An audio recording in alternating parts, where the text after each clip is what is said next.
ধরুন আপনি এক গভীর সমুদ্রের পানিতে নামলেন, কিন্তু যত চেষ্টা করছেন ততই আপনি পানির উপর ভেসে থাকছেন। আপনি ডুবে যাচ্ছেন না। ভয় পাচ্ছেন? না, এটা ভয়ের নয়, বরং এক আশ্চর্য প্রকৃতির খেলা। এমন এক সাগর আছে যেখানে ডুবে যাওয়াটাই অসম্ভব। এটাই পৃথিবীর সবচেয়ে লবণাক্ত জলাধার, ডেড সি। আজকের ভিডিওতে আমরা দেখব কেন এই সমুদ্রে কেউ ডোবে না, বিজ্ঞান কি বলে, ইতিহাস ও ধর্ম কি ব্যাখ্যা করে, আর কেন আজ এই সমুদ্রে ধ্বংসের পথে। পৃথিবীর মানচিত্রে আপনি যদি জর্ডান, ইসরায়েল আর ফিলিস্তিনের মাঝখানে তাকান, তাহলে এক বিশাল লেক দেখতে পাবেন। এটি ডেড সি। তবে মজার বিষয় হচ্ছে, এটাকে সি বলা হলেও এটি আসলে একটি হ্রদ বা লেক, এবং এটি পৃথিবীর সবচেয়ে নিচু বিন্দুতে অবস্থিত, সমুদ্রপৃষ্ঠ থেকে প্রায় 430 মিটার নিচে। ডেড সি প্রায় 50 কিলোমিটার লম্বা, 15 কিলোমিটার চওড়া, আর চারপাশে মরুভূমি।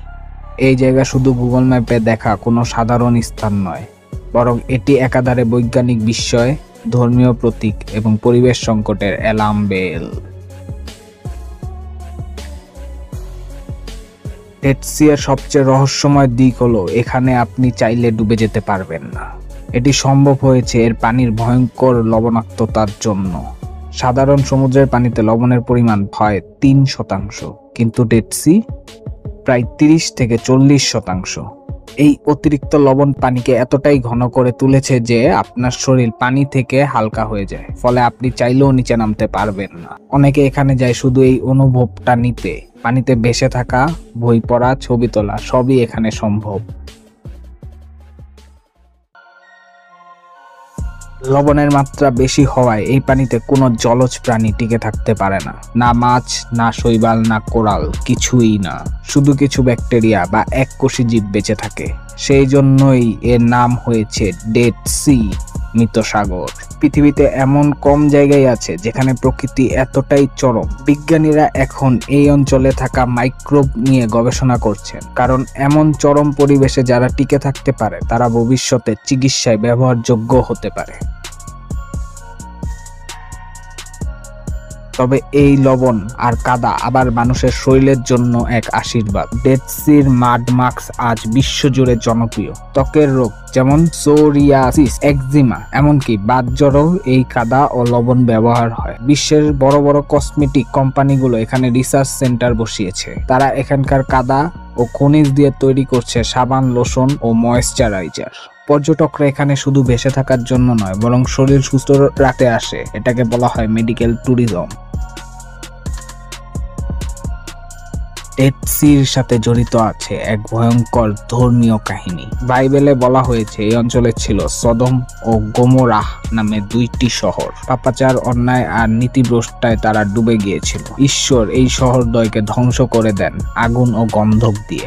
বলা হয় সেই ধ্বংসপ্রাপ্ত অঞ্চলই আজকের ডেড সি। কোরআনেও বলা আছে, লূত আলাইহিসসালামের কওম আল্লাহর আদেশ অমান্য করে ধ্বংস হয়। আজও অনেকে এই অঞ্চলকে শাস্তির প্রতীক হিসেবে দেখে। যারাই আসে তারা শুধু প্রকৃতি নয়, এক অদৃশ্য ভয়, এক ধর্মীয় শক্তিকে অনুভব করে। এত বিস্ময়কর জায়গা কি চিরকাল থাকবে? উত্তর হলো না। ডেড সি ভয়ঙ্কর গতিতে শুকিয়ে যাচ্ছে। প্রতি বছর গড়ে প্রায় 1 মিটার করে পানির স্তর কমে যাচ্ছে। গত 50 বছরে 30 মিটারেরও বেশি কমে গেছে, কারণ জর্ডান নদী থেকে আগত পানির প্রবাহ থেমে গেছে। মানুষ নদীর পানি ব্যবহার করছে কৃষি ও কলকারখানার কাজে। সাথে জলবায়ু পরিবর্তন, অতিরিক্ত খনিজ উত্তোলন, সব মিলিয়ে ডেড সি এখন মৃত্যুর মুখে। আরেকটি ভয়ঙ্কর সমস্যা দেখা দিচ্ছে, সিঙ্ক হোল। এগুলি হঠাৎ করে জমি ধসে বড় গর্ত তৈরি করে। এখন পর্যন্ত কয়েক হাজার সিল্ক হোল তৈরি হয়েছে, যা পুরো এলাকা ঝুঁকিপূর্ণ করে তুলেছে।